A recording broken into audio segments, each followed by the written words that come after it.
Smith was being passively, indirectly urged this weekend, including by Senator-elect Adam Schiff, to consider just hitting the pause button on this until 2029. But he makes it quite clear in this filing, Nancy, there's no pause button. This case is to be dismissed.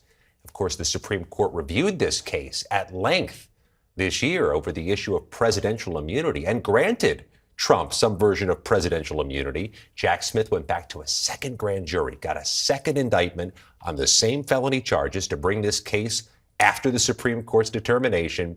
Now he's saying, drop the case. And so this has more to do with the fact that Trump won the election than it has to do with the merits of the case. Jack Smith isn't saying anything about whether he believes in these charges or not. Yeah, the argument Jack Smith's making is a procedural one, that because he is going to be the president-elect, because on January 6, 2025, he'll be certified as the winner. On January 20th, he'll be inaugurated, that the policy is clear. You can't bring criminal cases against a sitting president. He's not making an argument that he believes his case has been weakened, that his case has any flaws, or that there's a problem with evidence. It's just that he can't try a sitting president. And Smith is assuming his days are numbered, right? Donald Trump has made explicit and unequivocal that he would fire Jack Smith, I think, within minutes or seconds of taking office if Jack Smith doesn't stand down on his own before January 20th. This case was going to end either way. And it's worth noting, Nancy, there were some deadlines between the Supreme Court ruling July 1st and Election Day that Jack Smith kind of let come and go. I think recognizing that this case was going to rise or fall with the election, that the case wasn't going to happen if Trump won. So he almost hit the brakes a bit later in this year, waiting for the election results. And here they are. And his motion to dismiss follows, just 3 weeks after the election. Scott MacFarlane, thank you so much for breaking it down for us. I appreciate it. I want to go now to Nicole Killion, who is in West Palm Beach, Florida, covering the president-elect. And Nicole, I assume this is going to be welcome news to Mr. Trump. Yeah, I think that is a fair assumption, Nancy, because we certainly know that the president-elect has had his criticism of Jack Smith and called this entire case a witch hunt among the many cases and charges that he has faced over the last couple of years. But this is certainly a noteworthy move on the part of Jack Smith, although we are still waiting to see if Judge Chutkan grants this request. As of now, we have not seen any reaction from the president-elect on his Truth Social account or through any other means. But as you say, this will likely be met with a lot of relief on the part of the president-elect. I think it's also worth noting, certainly, that there is the election interference case that is still pending in Georgia, which continues to be on ice.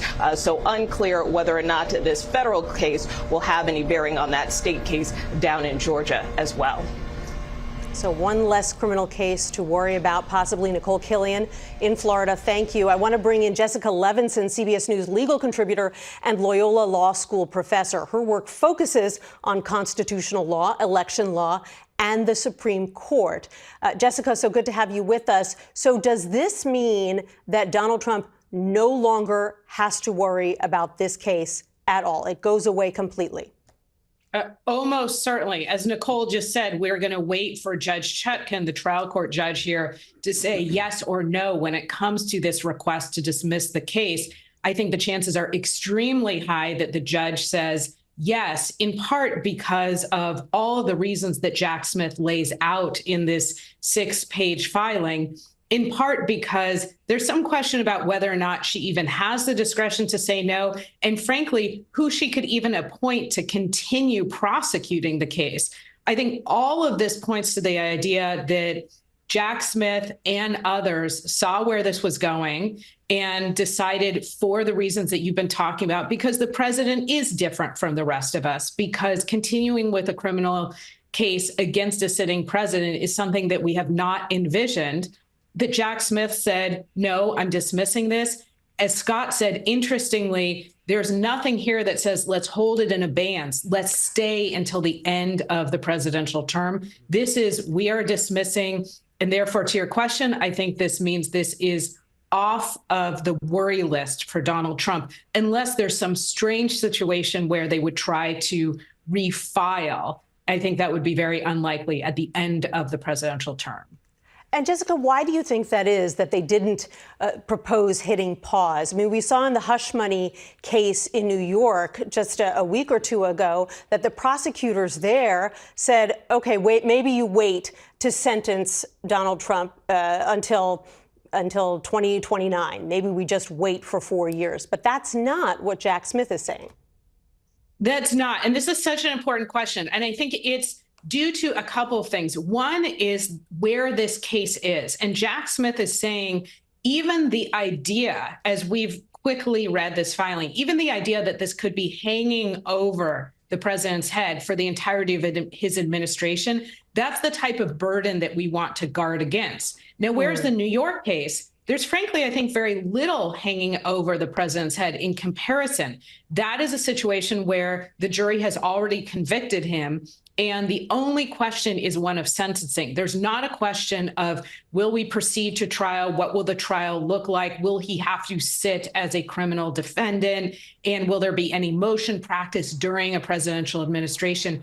So those particular cases are at very different places. Again, when it comes to the DC election interference case, obviously never even went to trial. Now we think it never will. The New York case went to trial and the jury convicted. Much less for the president to do other than just to sit there for a sentencing potentially in 4 years. And let's remember a sentencing where it's very unlikely that he would get any time in prison.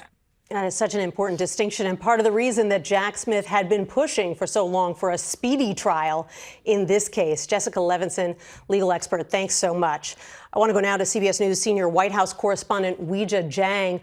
Weijia, President Biden has a history of refusing to weigh in on President-elect Trump's legal troubles, and in fact, these days, he seems to avoid weighing in on his successor at all.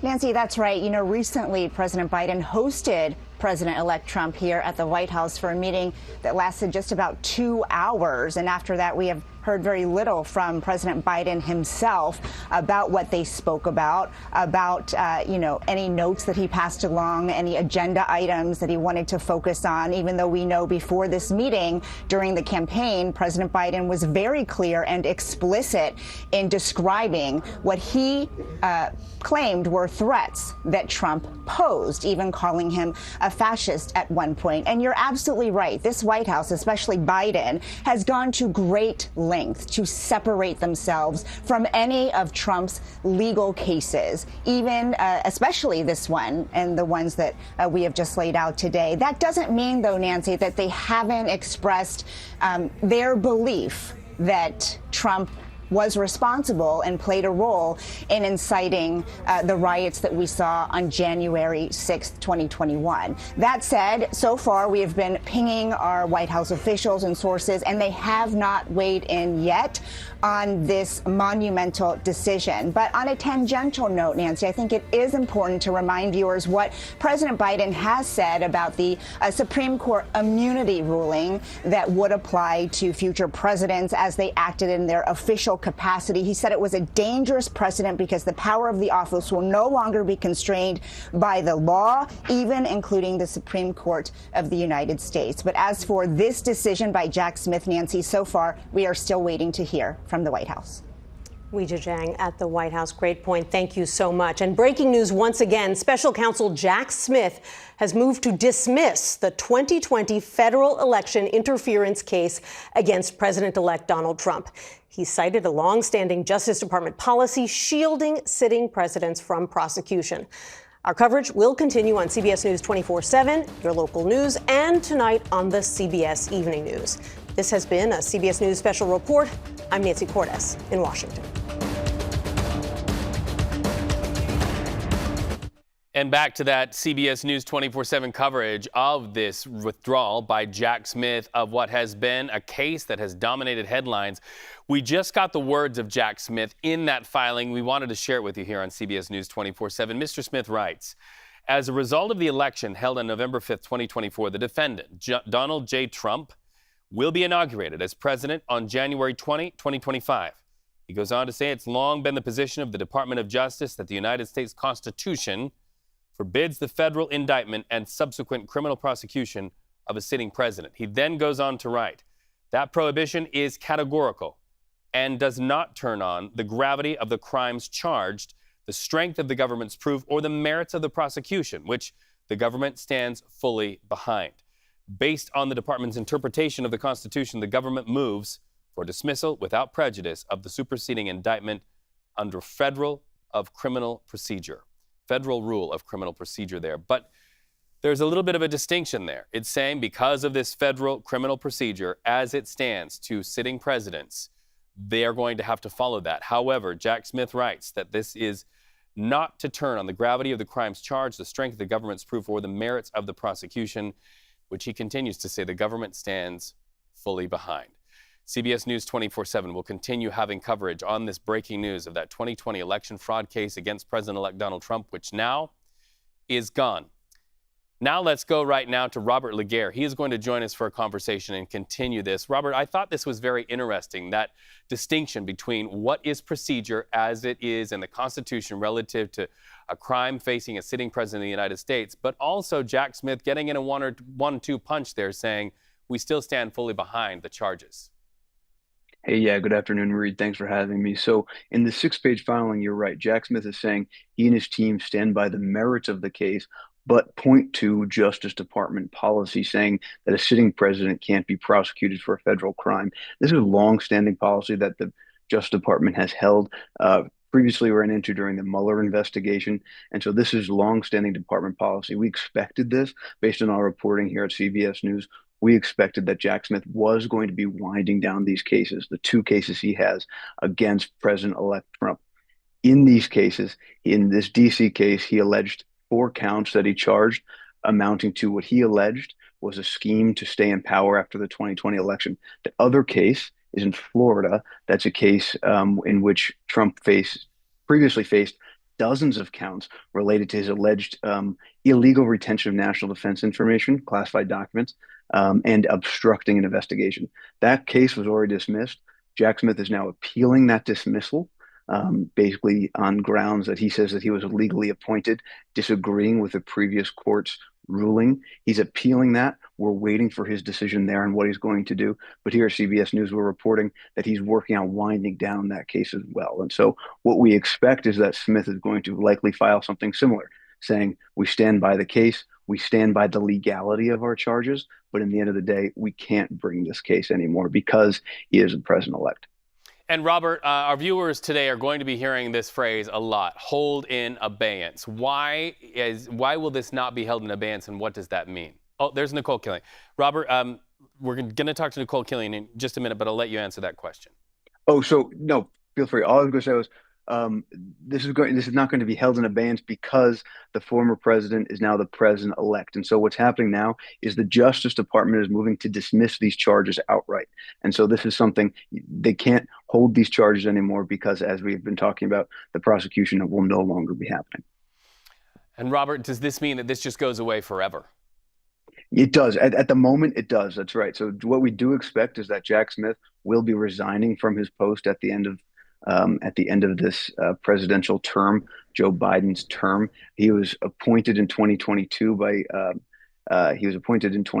by Merrick Garland to serve as special counsel. Our reporting here is telling us that he is likely to resign or leave office before Trump is sworn in. That is the likely trajectory now. And so then once the prosecutor's office is closed, there's nothing more to do. Nothing more to do. Could this affect how other cases that the president faces be dealt with? Well, as we were mentioning, there was the case before the 11th Circuit, the classified documents case, which is before the appeals court, and we expect a similar trajectory there. The other 2 cases Trump faces in New York, that conviction in New York and the hush money case, that case was supposed to be sentenced this month, but that was delayed based on the complexities around him being the president-elect. And then to be determined on the Fulton County, also related to the 2020 election. Not sure where that's going yet, but at the moment, that's on hold. And while we wait to talk to Nicole here in just a moment, I want to ask you another question. Senator-elect Adam Schiff of the state of California, relative to that New York case, is saying, look, let's not throw this out. We can wait until after Donald Trump is no longer president to continue there. Do you think any of that narrative that's starting to bubble up, just put this one on hold? will hold with the judge or the DA there? Good question. I think that's yet to be seen. I think what's important to remember in all of these cases is that there was conduct that was charged here. The conviction in the New York case is a bit different. Here in the DC and the Florida cases, these were pre-trial, right? So we were going through these pre-trial motions. And so there wasn't really anything on the books yet other than these charges. And it's worth noting that Trump and his legal team, he both pleaded not guilty and denied wrongdoing. And his legal team succeeded quite efficiently at delaying the case in DC based on the presidential immunity decision, and then getting the case thrown out in Florida based on the argument that Jack Smith shouldn't have been appointed at all and was unlawfully named special counsel. And so the trajectory of these two cases, even if the election hadn't gone Trump's way, was very uncertain. We didn't know how the judge in DC was going to apply the Supreme Court precedent. We didn't know how the 11th Circuit was going to rule on the appeal on Judge Eileen Cannon's ruling. So there's a lot of uncertainty there in all of Jack Smith's cases that now are not so uncertain. All right, we've got it in writing. Thank you so much for talking to us today on CBS News 24/7. Let's continue the conversation with CBS News congressional correspondent Nicole Killion. Nicole, a lot of people are saying, as you join us there from Florida, that this was no surprise. Any indication what the Trump camp has to say about this? Yeah, well, we just got a statement from the president-elect's communications director, Stephen Chung, and I'm just going to read this to you directly. He says the American people reelected President Trump with an overwhelming mandate to make America great again. Today's decision by the DOJ ends the unconstitutional federal cases against President Trump and is a major victory for the rule of law. He goes on to say that the American people and President Trump want an immediate end to the political weaponization of our justice system, and we look forward to uniting our country. So again, that statement coming from Trump Communications Director Stephen Chung. But clearly, as far as President-elect is concerned, they never saw this investigation or this case as legitimate. The President-elect time and again even called Jack Smith a deranged and many other names over the course of this investigation. So certainly this is welcome news on the part of the Trump team. And as you heard Rob mention, obviously there are still other cases out there pending with respect to election interference, most notably down in Georgia, although that case has long been stalled for many, many months now over the fate of the district attorney down there. So at this point, it's unclear what impact or bearing dismissing this federal case could potentially have on that state case down in Georgia. But either way, this clears a major hurdle for the president-elect going forward. And speaking to the New York case, which we do have convictions, because we are talking about the difference between charges and convictions. That New York case, the Trump camp also would like to see that one dismissed altogether. What is next where their efforts are concerned for just entire dismissal? Yeah, well, we know that there are some additional hearings pending next month, so we will have to see how the process plays out there. But yes, the hope is that certainly on the part of the president-elect and his team is that that case could be dismissed. Again, we will have to see how things play out. But as we know, the president-elect has been very critical of these cases and charges against him. He has argued that he has been politically targeted, and you are seeing that in some of the selections he most recently made for his cabinet, most notably Matt Gaetz, who ultimately stepped down as Attorney General designate. But part of the reason the president-elect initially named him is he wanted someone who could shake up the Justice Department because he was so enraged by the way a lot of these cases were handled by the department. So that being said, obviously there's a new pick now, Florida Attorney General Pam Bondi, but still a lot of concern on the part of the president-elect and many Republicans about the Justice Department and its fate going forward. Nicole Killion, thank you so much for joining us on the stream after you've just been on national television as well with our team in New York. We appreciate you so much. Thank you. When we come back, more on this breaking news in Jack Smith's case against Donald Trump, which is now no longer a case. It is gone. Plus, we're watching another case out of Southern California. The Menendez brothers, the double slaying of their parents, and the question, should new evidence let them walk free? It's a busy day on CBS News 24/7. Stay with us.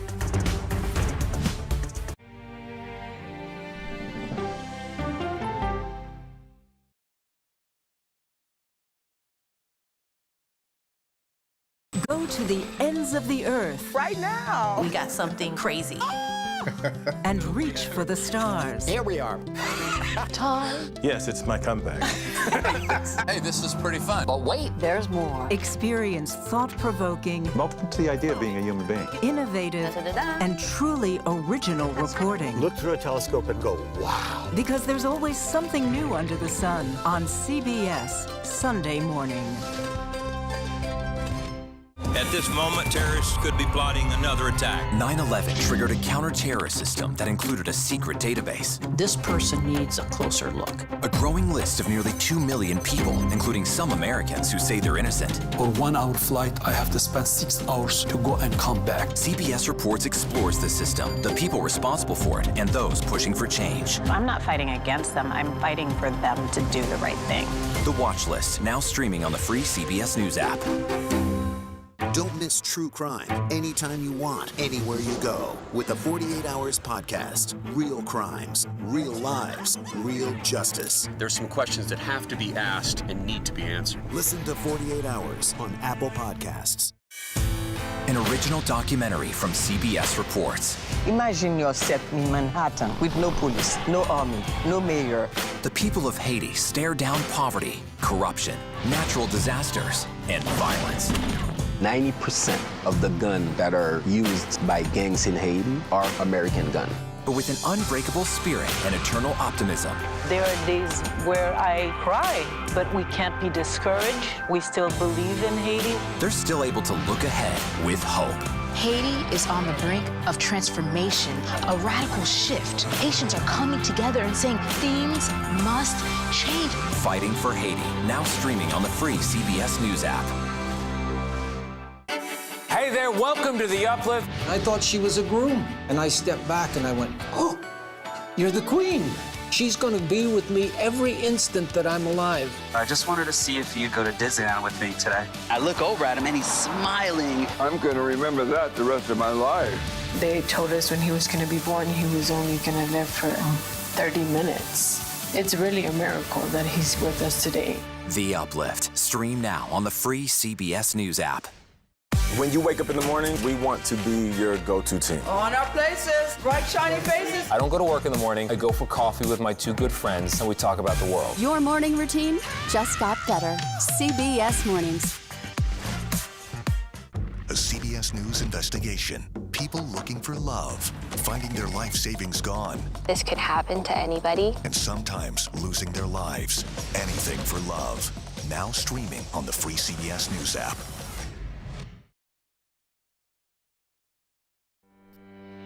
You're watching CBS News 24/7, and that breaking news on the 2020 election fraud case against President-elect Donald Trump. It is no more. Special counsel Jack Smith filed a motion to Judge Chutkan asking for those charges to be dropped. They will go in the history books now. This comes as a result of Donald Trump's 2024 victory and Justice Department precedent that bans the prosecution of sitting presidents. A reminder for our viewers, Jack Smith charged Trump last year for plotting to overturn the results of the 2020 presidential election after an exhaustive investigation about the events surrounding the insurrection at the Capitol building. So we're going to continue our conversation now with CBS News legal contributor Jessica Levinson joining us now for more. Jessica, I just got my hands on Jack Smith's actual language. I want to run this part of it by you. He says, that prohibition is categorical and does not turn on the gravity of the crimes charged, the strength of the government's proof, or the merits of the prosecution, which the government stands fully behind. If I'm interpreting that, I'm taking that as Jack Smith is doing this because it's procedural, not because he doesn't believe in the case that he built. What do you think? Absolutely. I think he's saying, we think this is a strong case. This has nothing to do with the case that we brought, the strength of the evidence, the law behind us. What it has to do with is the fact that President Trump won the election. And there's an Office of Legal Counsel memo, in fact, 2 of them, that say you don't prosecute a sitting president. And this case never went to trial. And we could have long conversations about why it didn't go to trial and the timing. But I hear him say, I have no choice, but make no mistake, I'm not saying anything about the strength of our case. In fact, I think what he's saying pretty clearly is, we still think it's a strong case. It's just not a case that's going to be brought, at least not until the end of this president. I know you've been talking about this. The language, I think, leaves open the possibility that the case could be refiled after the presidential term. I don't think that's likely, but that would be the only scenario really where you could see this case revived. So the reporting that this is open and shut forever is not true. They could feasibly have a window that after his presidency, they could go back into this. Well, Jack Smith is saying dismiss without prejudice, which means there's the possibility that you could refile. I just don't see it. Now, I will say there's two more hurdles left. One is he's saying we want to dismiss. A judge still has to say okay. I do think that Judge Chutkan, the federal judge here, will say okay. And then two, we have to determine whether or not she says with or without prejudice, assuming, again, she does say we can dismiss the case. If it's dismissed with prejudice, that means you can't refile. If it's dismissed without, then the argument they could make is, well, the statute of limitations, meaning the time limit on bringing these claims, that basically is paused. And so they could refile at the end of the term. I don't know that they would do that. But the first thing they would need to do if they did is they still have to tackle whether or not this case goes away because of the Supreme Court's decision in that big immunity case. All right, so we will be listening for with or without prejudice. Really quickly, before we talk about another major case, I just want to ask, how soon do you think Judge Chutkan will rule on this? She could set this very quickly. Obviously, I don't think the defense will oppose this motion to dismiss. And she could decide to have a hearing. She could decide just based on the papers, which I think is probably more likely than not, given that there's agreement between the parties. I'm specifically saying very quickly and not, I think it's going to be Wednesday or I think it's going to be Monday, because that I just don't know. All right, Jessica, while we have you on, we just got some breaking news attributed to the Associated Press, the Justice Department also abandoning the charges in the classified documents case. That was fast. This is the day where everything is winding down. Now, the classified documents case, Reed, as you've been talking about, is in a different place. That case actually was dismissed by the trial court judge, Judge Eileen Cannon, not based on the allegations, but based on her conclusion that special counsel Jack Smith was not properly appointed. That question was, I was about to say is, but was up on appeal before the 11th Circuit. That's a circuit court in that area. At this point, it looks like Jack Smith is going to say, just like he is for the DC election interference case, we have to wind these cases down. Again, you don't prosecute a sitting president. And it looks like both of these federal cases, as we suspected, but for different legal reasons, will be concluding.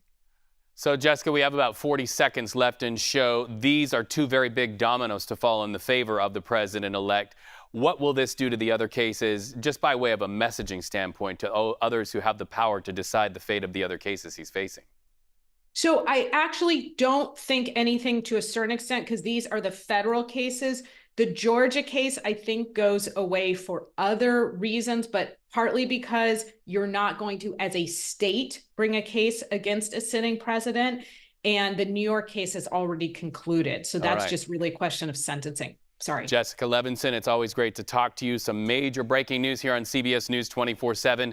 We'll continue with Jessica and our experts all around the country and our reporters around the country digging into Jack Smith, this news that Donald Trump is free and clear where that case is concerned.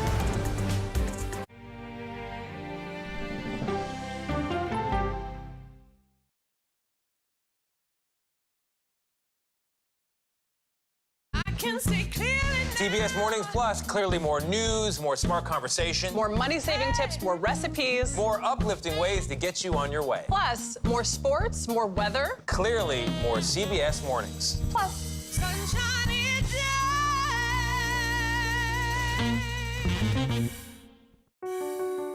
Washington is the seat of power. National security, foreign policy, global economics, every story comes through Washington in some way. We bring some of the most powerful voices in America to the table. We don't just ask the questions, you have to go deeper. We try to understand what's at the heart of the issue we're talking about, to then come forward with solutions. Face the Nation on CBS. I have a dorky look to me. I don't look like a criminal at all. 60 Minutes has reported on fraudsters, criminals, and hoodlums. But what this minor league thief was able to do surprised even us. These are Yogi Berra's World Series rings. A sports story you'll have to see to believe. Need more time with 48 Hours? Go deep behind every true crime episode with first-hand accounts from 48 Hours Investigations. Were you at all prepared for what happened in this case? Shock is the word that comes to mind. Get inside the twists and turns and get in on the case. Listen to Postmortem from 48 Hours, now available wherever you get your podcasts. I think we're very cute. Yeah, I think we need to send out a Christmas card like this. Yeah, let's do that. Dollar Jill. If you can't get into the market, it's okay. Renting is fine. I wonder how Serena is feeling. That's a really good question. No one's asked me that yet. You're 70 years old? 70, yeah. I'm 21.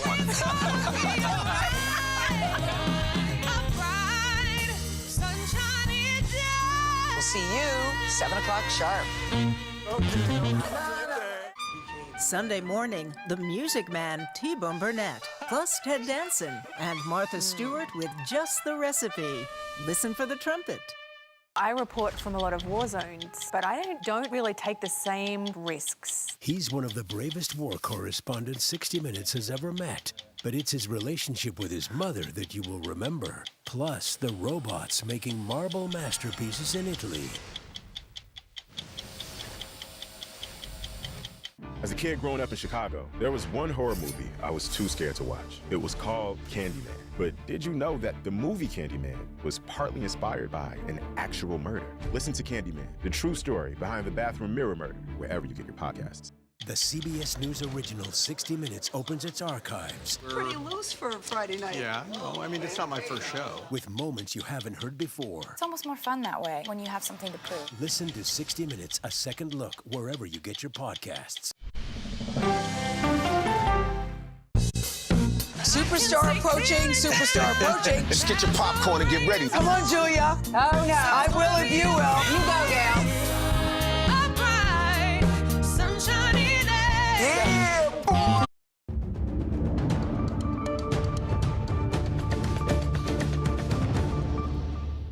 Hi, everyone. Thanks for joining us here on CBS News 24/7. I'm Lindsay Reiser, and we are following breaking news out of Washington and out of Florida. Special counsel Jack Smith has filed to dismiss the federal election interference case out of Washington, D.C., and the classified documents case out of Florida, both against President-elect Donald Trump. Smith cited the Justice Department's policy against prosecuting sitting presidents. The president-elect has faced charges in connection with his alleged efforts to overturn the election results of 2020, as well as his handling of classified documents. We have team coverage for you. CBS News Justice Department reporter Rob Legary has been covering this case for us. And CBS News legal contributor Caroline Polisi is here to provide analysis. So, Robert, I'm going to go ahead and let you handle both of those cases and what Jack Smith said in both of those filings to dismiss the election interference case and the appeal surrounding the documents case, because we know Judge Cannon had already tossed that. Sure. Well, Lindsay, thanks for having me. As a reminder to viewers, this was expected, and this is not much of a surprise from the special counsel. The Justice Department has a longstanding policy, as you mentioned, forbidding the federal prosecution of a sitting president being at the top of the executive branch, where the Justice Department also sits. And so federal regulations dictate that sitting president cannot be prosecuted. Jack Smith was appointed in 2022 to take over these two cases, the election case and the classified documents case. They have both proceeded to varying degrees of success and failure. The classified documents case was dismissed in July. The election case was appealed all the way to the Supreme Court. They made a decision on presidential immunity and sent it back down to the federal court for interpretation. Both of those cases were ongoing in various stages of litigation. An appeal in the 11th Circuit in Atlanta on the classified documents case, and then an interpretation of the Supreme Court ruling, pre-trial motions in the D.C. case. Both of those things were ongoing. When Trump was elected president earlier this month, here at CBS News, we reported that Smith was going to work on winding down these cases based on that Justice Department regulation forbidding the prosecution of a sitting president. And here we are, him saying we're doing just that in both of these cases. The appeal in the 11th Circuit of the classified documents dismissal, he's dropping that. He's asking the judge in D.C. to dismiss the 4 counts in the election subversion case, both based on that DOJ regulation. And so this is what we were long expecting. The deadline was December 2nd. So Jack Smith and his team are doing this a bit early before the Thanksgiving holiday. But here we are, where we expected after Trump was elected president. Rob, Trump also had co-defendants in the classified documents case. Does this mean Jack Smith is also going to end the appeal in terms of their prosecution? So interestingly, no. There were three defendants on that case. Trump, Carlos de Oliveira, who was a Mar-a-Lago maintenance manager, and then Trump's right-hand man, personal assistant, Walt Nauta, who we've seen with Trump along the campaign a lot of times on camera right behind him.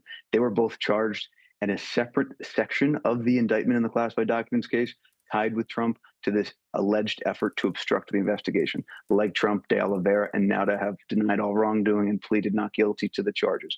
Their cases seem to be ongoing. The special counsel in his very short filing in Atlanta, the 11th Circuit in Atlanta, basically said this does not affect these 2 individuals because the Justice Department regulation does not pertain to them.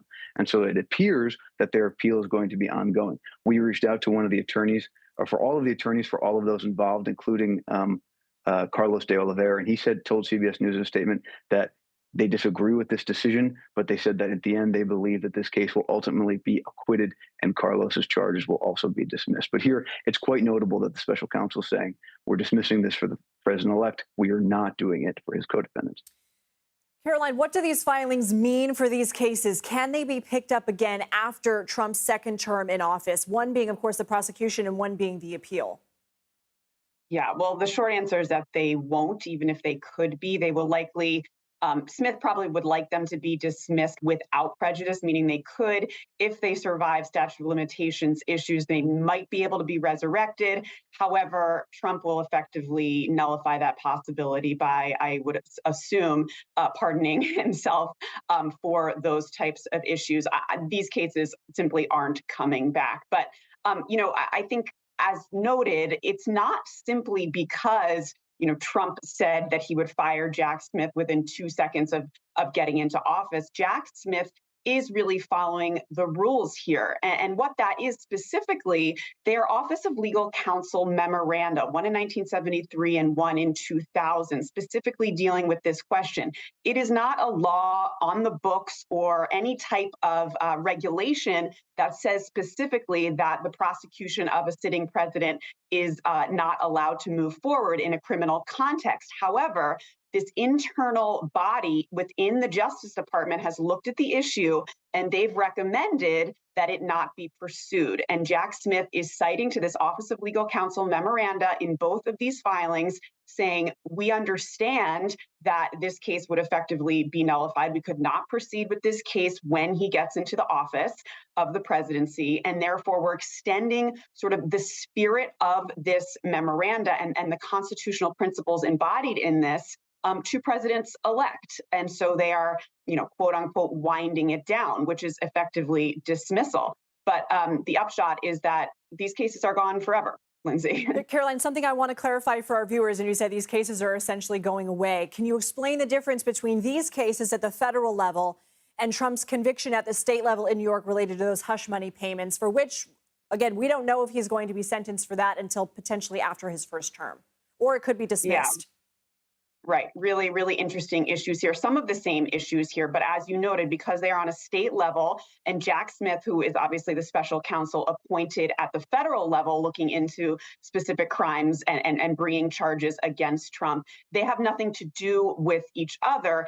However, I will note that the Trump team has taken the election of Trump and noted that these principles, these constitutional principles of not moving forward with the criminal prosecution of a sitting president should be invoked in this New York case. They are making an argument for complete dismissal of that case, not only in 2 contexts. One, in the context of this presidential immunity idea that we saw being handed down from the Supreme Court last July that effectively stopped the Mar-a-Lago documents case and the other federal case against election interference in their tracks. They're making one motion to dismiss based on that, and then another based on, again, this constitutional principle that the executive branch is supreme above all other branches, that the American public deserves to have a president that is not conflicted, that is not, always thinking about these types of things hanging over his head, that the American public deserves to have this a president who is free from these types of issues. And so you will see this type of argument being made by Trump's team in the New York case. And that is still really very much in the balance here. Robert, what happens now? Jack Smith, the case is moving forward related to those two co-defendants in Florida in the Atlanta appeal. So we'll see what happens there.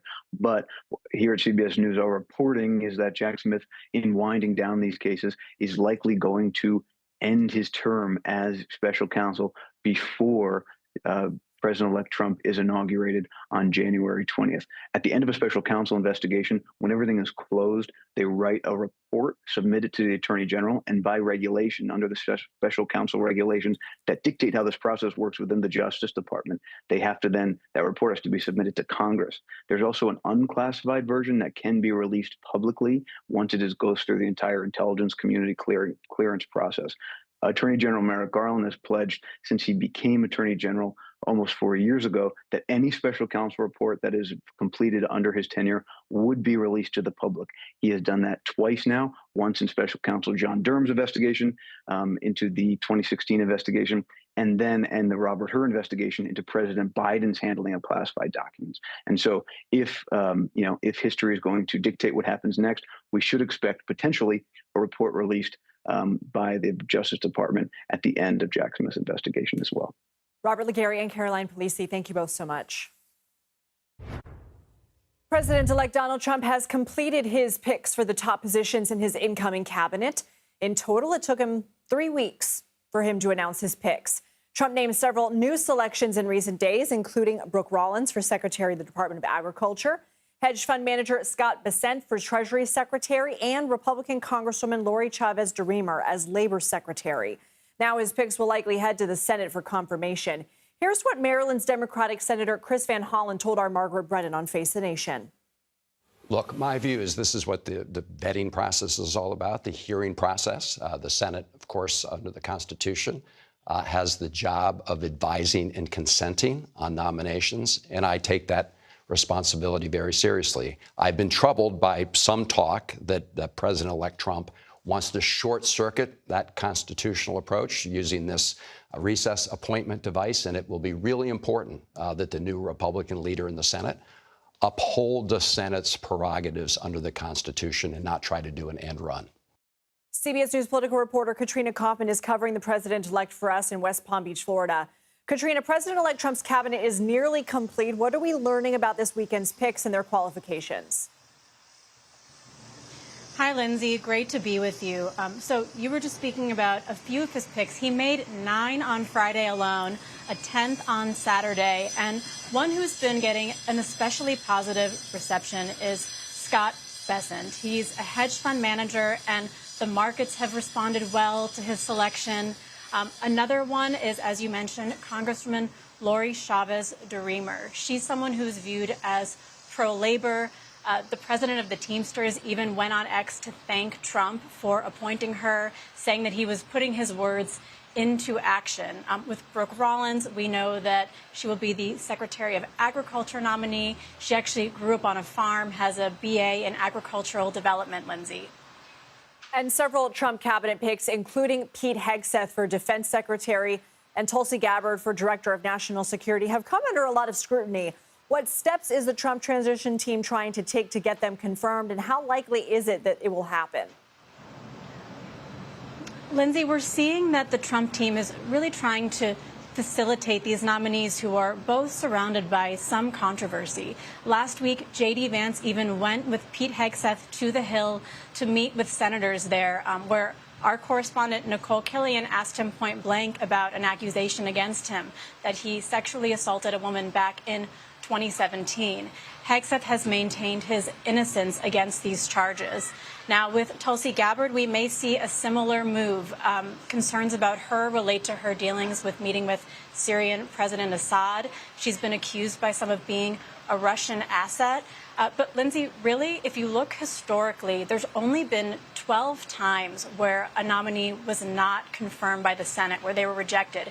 It hasn't actually happened since the late 80s. And there's only one instance where it was a president of the same party. In that case, it was Republican Calvin Coolidge and a Republican-controlled Senate. And that was back in the 1920s. Wow, interesting factoid there. Katrina, quickly, new CBS News polling reveals 59% of those polled approve of the way that Trump is handling the transition process. But a majority of Democrats are concerned or scared of what Trump will do once he takes office. What more can you tell us? So one interesting thing there is that Democrats are more scared with this presidency than with his first term back in 2016. And I think there are a number of factors playing into this. One, you were just having a discussion about all of Trump's legal troubles. Trump is now entering the presidency under the umbrella of the Supreme Court's presidential immunity ruling that has really given him broad immunity, Lindsay.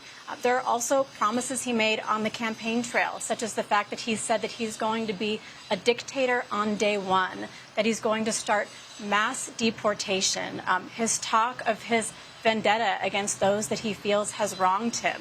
And he's really filled the Justice Department, once it's turned over, with his own loyalists, his personal defense attorneys who were working on these cases that are just now being dismissed by Jack Smith. So there are a lot of things that are worrying Democrats as Trump takes office for a second time. Katrina Kaufman, thank you. Thank you. Well, a growing number of voters think the economy is improving ahead of President-elect Trump's inauguration. Our new polling finds 44% of Americans believe Trump will make food and grocery prices go down. 35% think that he will cause them to increase. Inflation was a major factor in the president-elect's win. CBS News Executive Director of Elections and Surveys, Anthony Salvanto, is here with me in Studio 57 to dig into this. Anthony, good to see you. So how does Trump's election impact how people are viewing the economy? Like, did you do a compare and contrast with what people were thinking when he was the candidate? Well, you described it very well, Lindsay, in that intro, which is that we do find on net people think that his policies will make food prices go down rather than up. One of the things that I would say, recalling to your question about when he was a candidate, this is the national exit poll, right? Not our poll from just today. But look at this. When people said that inflation had been either a severe or a moderate hardship, that was the dominant view among his voters. So you see that sort of sets up the expectation, right? They expected him to do something about prices. And that continues into what we see now. The other part of this, too, is look at the ratings on the economy and why that they're moving up. Now, this is the increase that you spoke about from 36 to 42, still not good. But the one that I point out a lot is the movement among Republicans, an increasing number who say that the economy is good. This happens when you get presidential transitions. The party that's been out of power starts to feel better about things nationally, the direction of the country, the state of the economy. When they're headed back for the White House, it would be historically within line to think that these numbers among Republicans would start going up. Same economy, but you see how much partisanship and also optimism factors into those more macro numbers. I saw you wrote Republicans are more excited now than they were in 2016. Anthony, how are voters feeling about his economic policies and some of his picks so far? Well, let's look at some of the economic policies. One of the things that we've seen is support, especially among his voters, for the idea of increased or putting on tariffs, right? This will be interesting because the bulk of these folks do not think that that will make prices increase. So that's number one. We'll have to keep an eye on that, right? The other part of this is when you ask about the picks, one of the things that you mentioned in the earlier segment is what should happen with those picks. Now, they do get net positive ratings, Lindsay, but there is support, even among a majority of Republicans, for the idea, as per the Constitution, let the Senate hold confirmation hearings.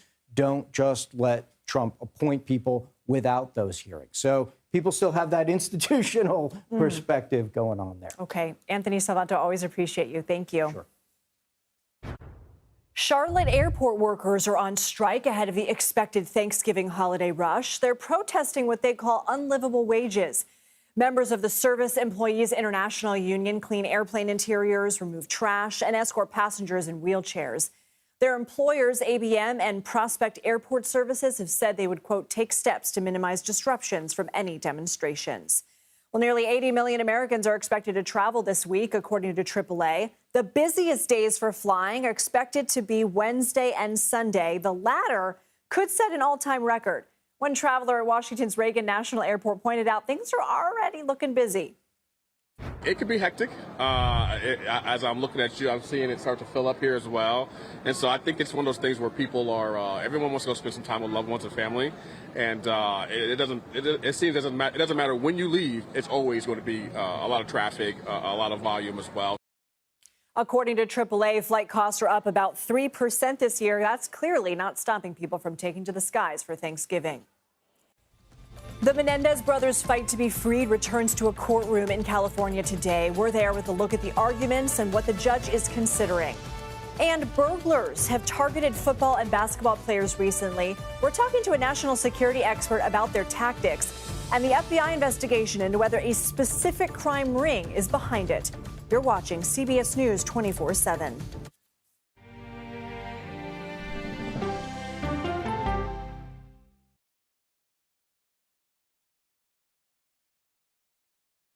Come on, Julia. Oh, no. I will if you will. You go, gal. That's right.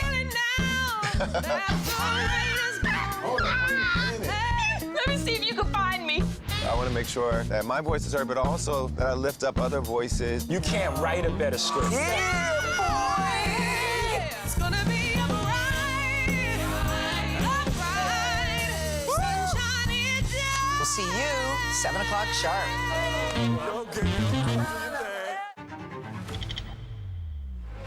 How fast do you think you were going? 195 miles an hour. This is incredible. How close did you actually come to being killed? That close. Is this brain surgery without a knife? It is. What risk do these children pose to Russia? I'm not sure the world is prepared for this change. Definitely not. Who's the best coach in college football today? Let me see a mirror. It's time for the CBS News original, 60 Minutes. Sundays on CBS and streaming on Paramount Plus. Go to the ends of the earth. Right now. We got something crazy. And reach for the stars. Here we are. Time. Yes, it's my comeback. Hey, this is pretty fun. But wait, there's more. Experience thought-provoking, I'm open to the idea of being a human being. innovative, and truly original reporting. Look through a telescope and go, wow. Because there's always something new under the sun on CBS Sunday morning. I'm a voracious consumer of information and constantly curious. I want to know the basic facts of every issue and to press into the heart of the matter. Information is the currency of democracy, and that's what we bring to the table every Sunday. When you need your sports news all the time, We've got breaking news to bring to you. CBS Sports HQ gives you a snapshot of all the sports that matter to you. Big news coming out of the NFL. A lot of movement in the rankings this week. With highlights What a finish at the final round of play. and in-depth analysis. Can they three-peat? Tony Romo joins the conversation. What can you say about this game? When you need your sports in a snap, We're bringing you that breaking news right here on HQ. find it on CBS Sports HQ. Streaming free anywhere you are.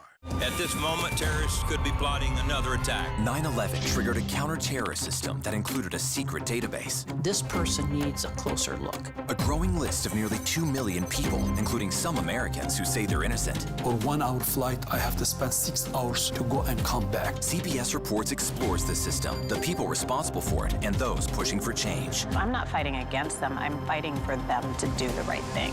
The Watch List, now streaming on the free CBS News app. A CBS News investigation. People looking for love, finding their life savings gone, This could happen to anybody. and sometimes losing their lives. Anything for love. Now streaming on the free CBS News app.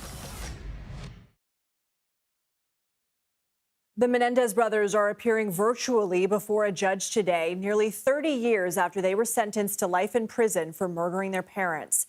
During today's hearing, new evidence is being presented as part of their push to be freed from prison. The brothers initially told investigators they came home to find their parents dead, but later admitted to killing their mother and father out of self-defense. The outgoing Los Angeles County District Attorney recently announced the two should be resentenced, which could result in their immediate release. We have a crew at the courthouse who'll bring you updates as we get them. Both the NFL and the NBA are warning players about recent burglaries at some of the athletes' homes over the last 2 months. Kansas City Chiefs teammates Patrick Mahomes and Travis Kelce were the victims of break-ins. So were Mike Conley Jr. of the Minnesota Timberwolves and Bobby Portis of the Milwaukee Bucks. In a memo to NFL players, the league urged such safety measures as being careful on social media, taking extra home security steps, and storing valuable items out of plain sight. An NBA memo to their players also suggested being careful about real estate listings, to use dogs for home protection, and vetting contractors working on their homes.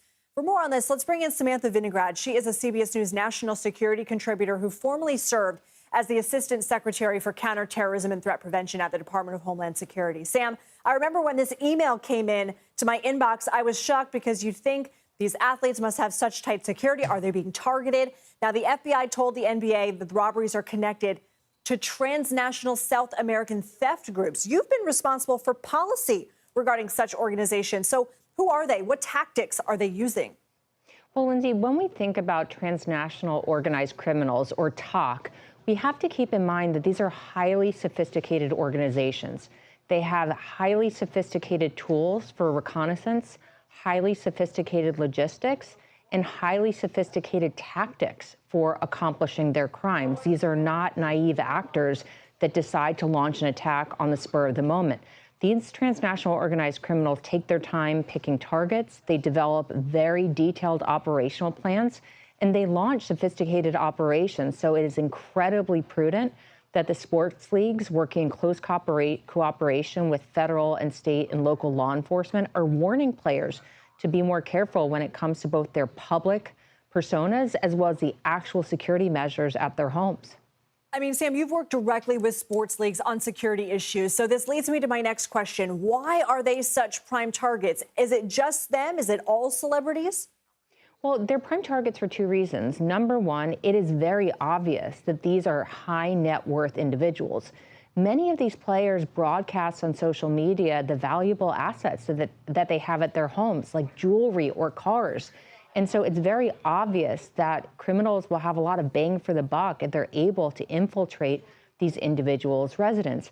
And second, they are not very careful, and sometimes can't be careful, when it comes to broadcasting when they are or are not home.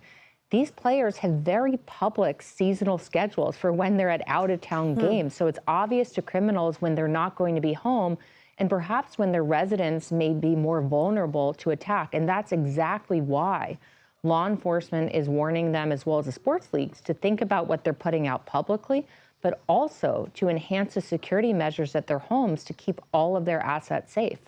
What can the FBI do here? Well, the FBI is working in lockstep with state and local law enforcement, and perhaps even directly with the sports leagues themselves.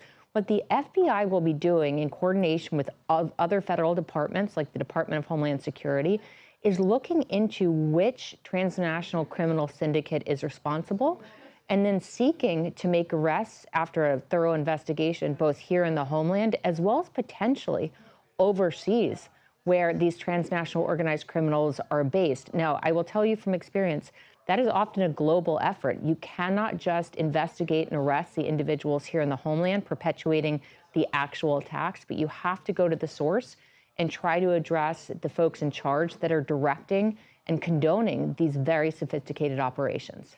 Sam Vinograd, thank you. Thanks.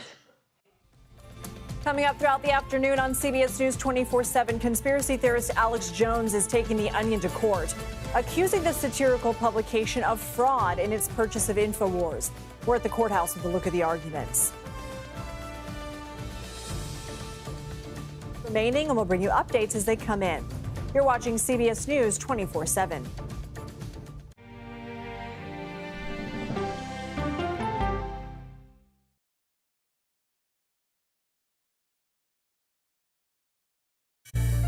an original documentary from CBS reports. It was genocide, a deliberate effort by the United States government to eliminate the food source that was relied upon by Native American tribes. American bison were slaughtered and Native Americans displaced. And that's how tribes were subjugated to reservations and our lands were taken. But now, through conservation efforts at Yellowstone, Buffalo provided everything that we needed. Now they need help. a herd grows. We need to step up and help them. And a culture is reborn. When the buffalo return and come back, that's when our tribe will begin to heal. Yellowstone Bison Revival, now streaming on the free CBS News app. Oh, wow. Look at this. Let 60 Minutes take you on a private tour of the National Archives. So there may be treasures like this buried in boxes. Historical secrets from America's past. So this is original from 1778?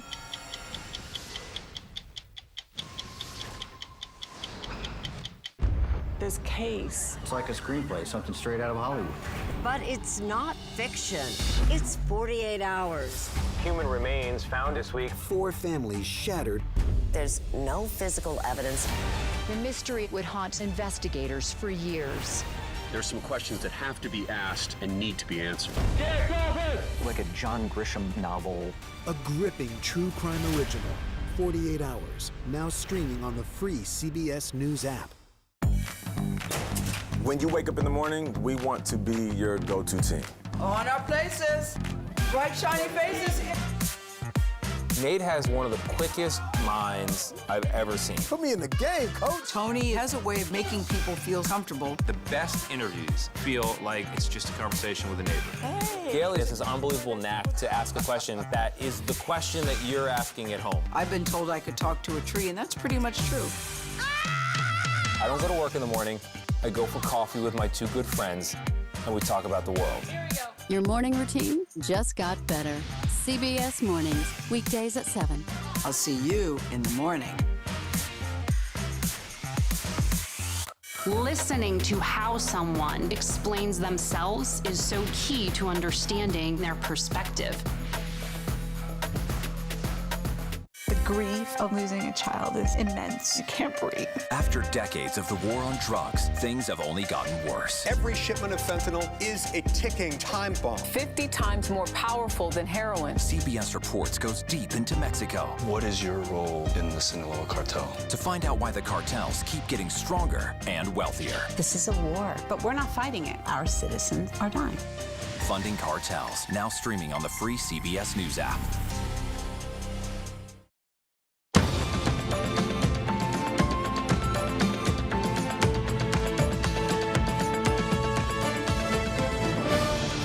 Hi, everyone. Thanks for joining us here on CBS News 24/7. I'm Lindsay Reiser. Here's a look at the top stories we're following right now. While laying low in his Florida estate, President-elect Donald Trump is putting the finishing touches on his cabinet nominations. He's chosen nearly a dozen to round out his incoming administration. And it appears, despite some controversial cabinet picks, he may be starting off on a positive note. CBS News polling found 59% of Americans approve of how Trump is handling the transition, and 55% are either happy or satisfied with his election. It's beginning to look a lot like Christmas at the White House. The First Lady welcomed the official tree today alongside military families. The 20-foot tree came from North Carolina after surviving Hurricane Helene, becoming a symbol of resilience. It will sit in the blue room where a chandelier will be removed to accommodate the tree's height. More than 200,000 Hyundai, Genesis, and Kia electric vehicles have been recalled due to a power issue. The National Highway Safety Administration says the vehicle's transistors in the charging control unit can get damaged and stop charging the 12-volt battery, which could cause loss of power while driving and increase the risk of a crash. Impacted owners will be notified via a letter in the coming weeks instructing them to take their vehicles to the dealership for a free repair. A judge is hearing arguments today about Alex Jones's effort to block the sale of his media platform to The Onion. The satirical website was named the winning bidder for Infowars in a bankruptcy auction earlier this month. The conspiracy theorist argues the sale was the result of fraud and collusion. The trustee overseeing the sale has called this allegation baseless. Jones was forced to sell his assets after being ordered to pay nearly $1.5 billion to the families of Sandy Hook shooting victims. He was found liable for defaming them after falsely calling the tragedy a hoax. CBS News correspondent Janet Shamlian is in Houston following this case for us. Janet, what is the judge deciding today? Hi, Lindsay. He is going to look at whether this was a fair auction. And Alex Jones is alleging that it was not, because the group that he is associated with that made a bid for The Onion actually made a larger bid of $3.5 million, while The Onion, in agreement with the Sandy Hook families, made a bid of about $1.5 million, a little bit more than that. But the court-appointed trustee has said that it was a better deal for the creditors because the Sandy Hook families in this case agreed to forego some of the money that they were owed. So to the tune of $100,000, the court-appointed trustee said this was the better deal. Alex Jones is finding fault with that. He says there was fraud and collusion involved here, and so he's asking this bankruptcy judge to look at this afternoon. Janet, can you give us a little more detail into Jones' argument for why he believes there's fraud? Well, because they made a higher offer, at least on paper, it would seem to be a higher offer. These were sealed bids. It was going to be a live auction at first, but it went to a sealed bid process. Just two bidders, The Onion, at I think it was $1.75 million in cash. And it's important to Jones to hold on to this because he wants to be able to stay in the studio and retain some of the rights that came with that. So he's basically got a company that sells nutritional supplements. It's not owned by him. It's a different company, but they were the other bidder that made the $3.5 million bid. It's not known if that was all in cash, but he feels that they had the stronger bid and that the court-appointed trustee in this case colluded with the Sandy Hook families and The Onion to award the property to them. When are we expected to hear a decision from the judge?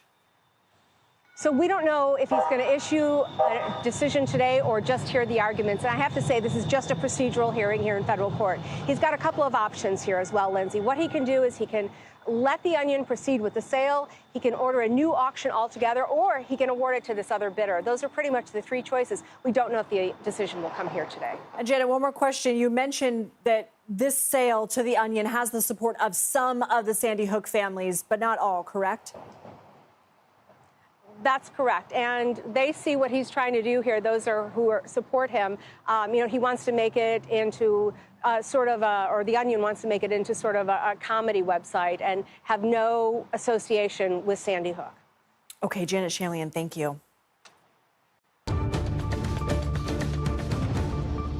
Dramatic video out of Lebanon shows the moment an Israeli strike hit a building in a southern suburb of Beirut. This as U.S. officials tell CBS News that Israel and Hezbollah are closing in on the terms of a possible ceasefire. Prime Minister Benjamin Netanyahu's security cabinet is reportedly going to discuss the deal tomorrow. The talks continue despite Hezbollah launching hundreds of rockets at northern Israel over the weekend. CBS News foreign correspondent Deborah Patta has more from Jerusalem. Israeli media are reporting that there is a deal and that we could see it as early as tomorrow. But even if Prime Minister Benjamin Netanyahu agrees to a ceasefire, it still has to be ratified by his cabinet. Despite both Israeli and American officials also saying a ceasefire is very close, possibly days away, the war seems to have escalated into a very bloody weekend with a deadly Israeli hit in central Beirut, killing more than 80 people, and Hezbollah rockets hitting one building in the north of Israel and setting some buildings alight near Tel Aviv. In Gaza, there is no sign of any end to the war. In the north, the United Nations says the ever-present threat of famine may already have taken hold in some households. Virtually no food has been delivered there in over 40 days as Israel continues its bombardment. Prior to the war, 500 aid trucks entered Gaza every day. Now, it's a fraction of that, with the amount of aid being let in by Israel at almost its lowest point for the entire war. Back to you. Deborah Patta, thank you. A British national defending Ukraine has reportedly been captured by the Russian military. If confirmed, it would be the first publicly known case of a Western national captured on Russian soil while fighting for Kyiv. This comes as Russia stepped up strikes in the region. Russian forces struck the eastern cities of Odessa and Kharkiv, injuring dozens over the weekend. Ukrainian President Volodymyr Zelensky says Russia has used around 460 drones and more than 20 missiles in the past week. CBS News senior national security correspondent Charlie D'Agata talked to us earlier about how Russia's army is recruiting and capturing more Ukrainian territory. They are gaining ground, and they're gaining ground in the Prokhovsk region, in eastern Ukraine. The Ukrainians are doing all they can to hold it, and they're even gaining ground or recapturing ground in Kursk. So the Ukrainians are putting everything that they have. One of the reasons the United States has allowed them to use those those longer range weapons, specifically in those battle zones, in those areas, because they have been used in Ukrainian territory before. This is the first time they've been used on Russian soil. I think it just speaks to the need. Ceasefire talks in the Middle East were on the agenda at today's meetings between the G7 foreign ministers. U.S. Secretary of State Antony Blinken was in Rome with his counterparts today for the group's final meeting of Joe Biden's presidency. Italy's foreign ministry says they'll also talk about the International Criminal Court's arrest warrants for Israel's prime minister and a top Hamas official. And before they're done, the G7 ministers are set to discuss the war in Ukraine. A rescue mission is underway in Egypt after a tourist boat sank off the coast of the Red Sea. Officials say 45 people were on board for a multi-day diving trip and 17 passengers are still missing.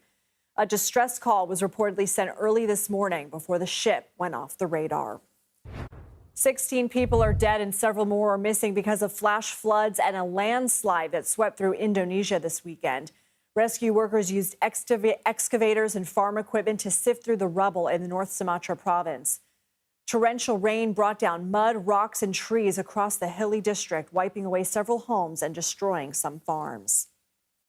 Wealthier countries agreed to raise their funding to fight climate change at this year's global climate summit known as COP29. But not everyone is happy about it. Those nations committed to contributing a total of $300 billion every year to help developing nations deal with the impacts of climate change. But it's nowhere near the $1.3 trillion the poorer countries wanted. India's representative blasted the deal. This incident is indicative of a lack of trust, a lack of collaboration on an issue which is a global challenge which is faced by all of us and most of all by the developing countries that are not responsible for it. But we've seen what you have done. The money will be used to help developing nations wean off fossil fuels, pay for damage caused by severe weather, and adapt to future warming. We're going to take a short break. Stay with us. You're watching CBS News 24/7.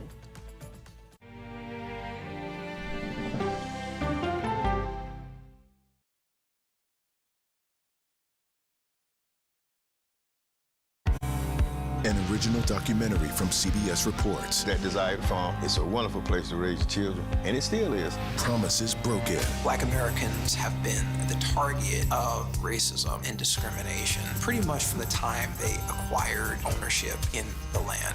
Costing black farmers hundreds of billions in generational wealth. They did everything to make sure we were run off that land. But communities are uniting to continue the fight. Collective ownership is powerful. To keep their land and their dreams alive. To watch my children play on land that we own means everything. So land is power. Most definitely.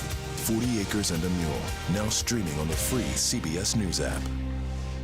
Go to the ends of the earth. Reach for the stars. Yeah, I just took off. That kind of thing. Oh, that's pretty good. Because there's always something new under the sun on CBS Sunday morning. Can see clearly now. Clearly, CBS Mornings. Weekdays on CBS. Yeah! Tony, coming? No, I'm going to stick around for an hour. Hey! CBS Mornings Plus with Adriana Diaz and Tony DeCopel, right after CBS Mornings. It's just like mornings. Plus fun. Oh, yeah, it's gonna be a bright, sunshiny day. These 7 miles of tunnels were the secret storage site for fuel for the Navy's Pacific Fleet in planes. So this is one of the tanks. Oh my gosh. What happened 20 stories below ground is a story for 60 Minutes. This thing that was a lifeline for the fleet is a threat. That's right.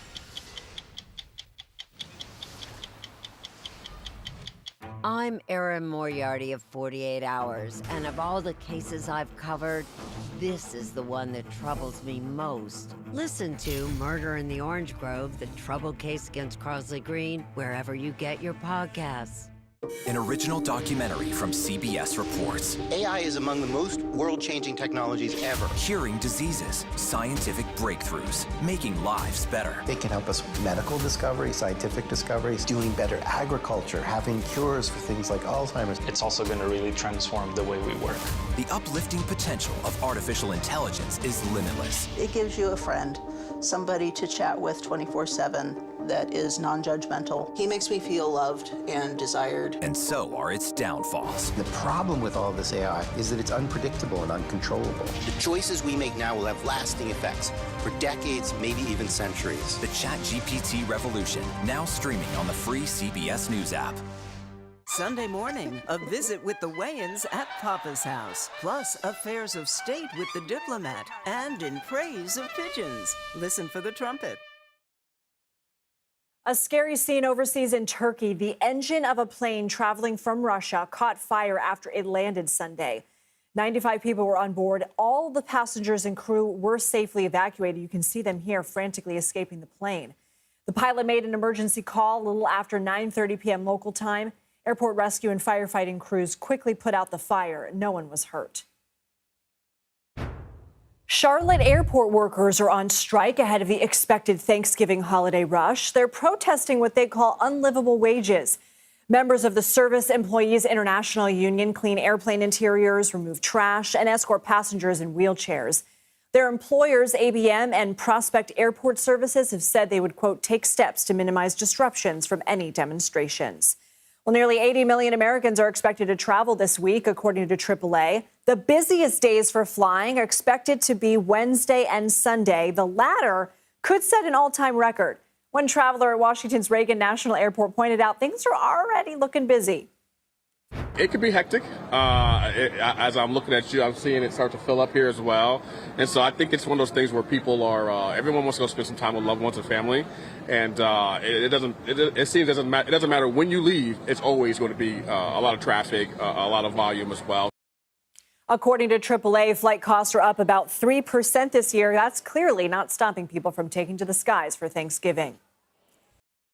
There are still some storms brewing in the Pacific Northwest as we get ready for the holidays. CBS News Philadelphia meteorologist Andrew Kozak has a look at your Thanksgiving week forecast.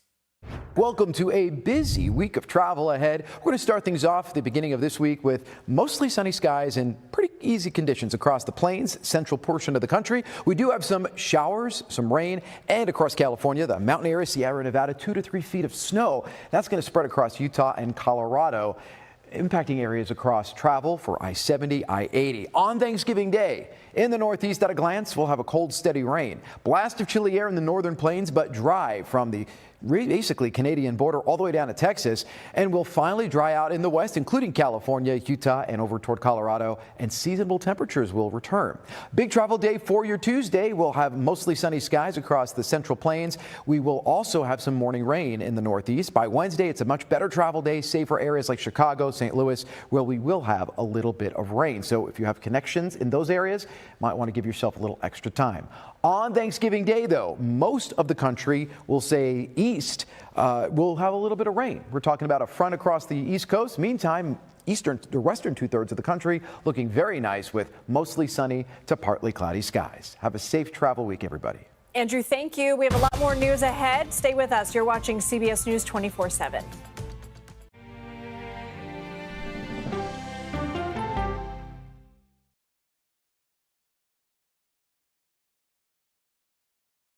Go to the ends of the earth. Right now. We got something crazy. And reach for the stars. Here we are. Time. Yes, it's my comeback. Hey, this is pretty fun. But wait, there's more. Experience thought-provoking. Welcome to the idea of being a human being. Innovative and truly original reporting. Look through a telescope and go, wow. Because there's always something new under the sun on CBS Sunday morning.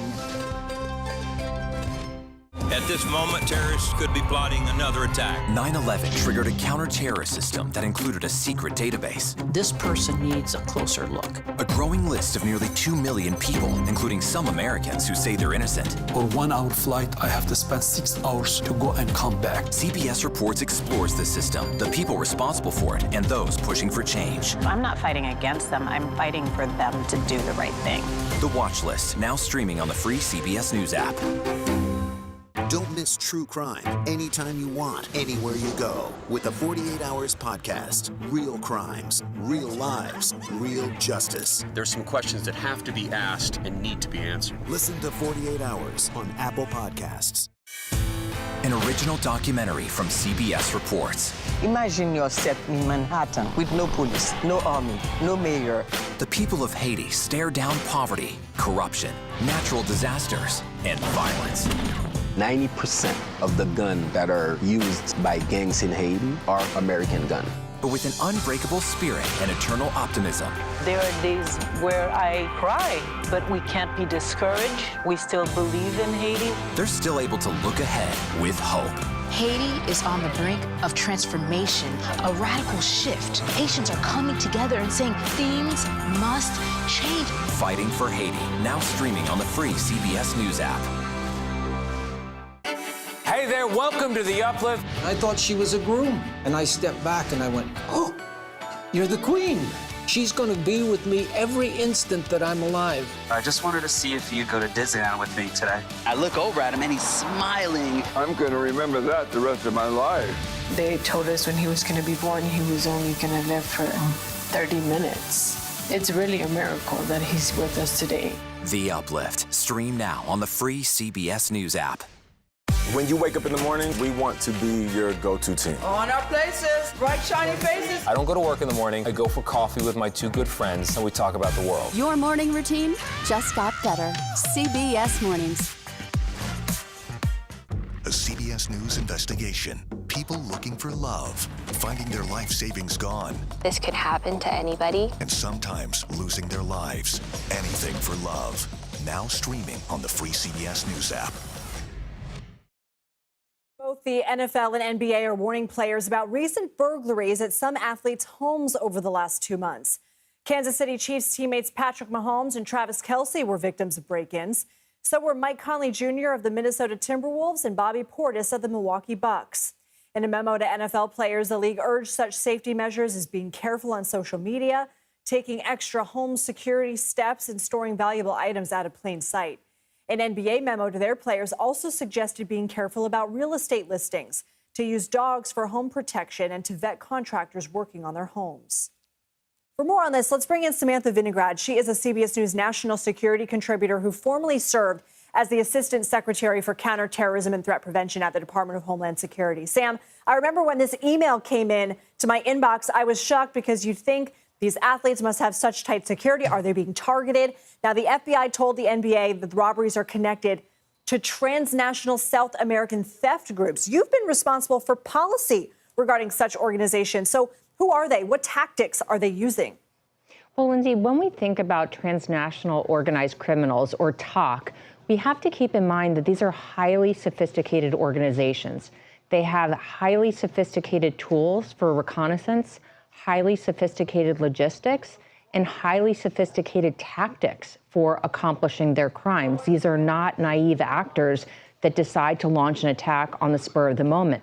These transnational organized criminals take their time picking targets. They develop very detailed operational plans, and they launch sophisticated operations. So it is incredibly prudent that the sports leagues, working in close cooperation with federal and state and local law enforcement, are warning players to be more careful when it comes to both their public personas as well as the actual security measures at their homes.